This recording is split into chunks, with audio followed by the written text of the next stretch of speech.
खुलुमबाय गोथार दुर्गा फुजानि मुङाव बयनोबो आङो गिबियाव खुलुमनाय जासिबाय आरो आंनि गोसो गोरबोनिफ्राय सिबिनायबो जासिहरबाय। दुर्गा फुजाया भारत हादरनि मोनसे गोजाम हारिमु आरो दोरों। गासै भारताव बांसिन ओनसोलावनो दुर्गा फुजाखौ फालियो आरो आसामावबो जोबोद गाजा गोमजायै दुर्गा फुजाखौ फालिनाय जायो।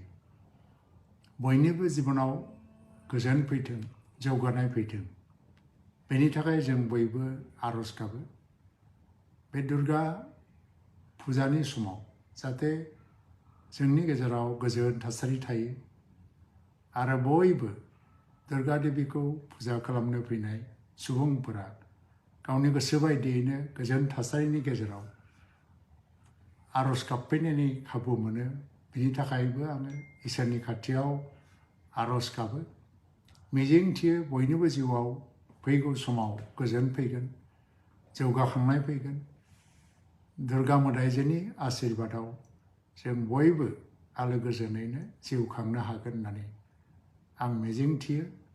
बयखौबो खेबसेबाव खुलुमहरबावबाय आरो बे जानो गोनां दुर्गा फुजाया गोजोनैनो रंजा बाजायैनो जाहाथे बारलाङो, बेनि थाखाय खेबसेबाव इसोरनाव आरज गाबनायजों बयखौबो बे दुर्गा फुजायाव बाहागो लाफैनानै रंजा बाजायैनो गाव गावनि गोसोनि साननायखौ आबुं जाफुंहोनो थाखाय आङो बयखौबो खावलायहरबाय। गोजोन्थों।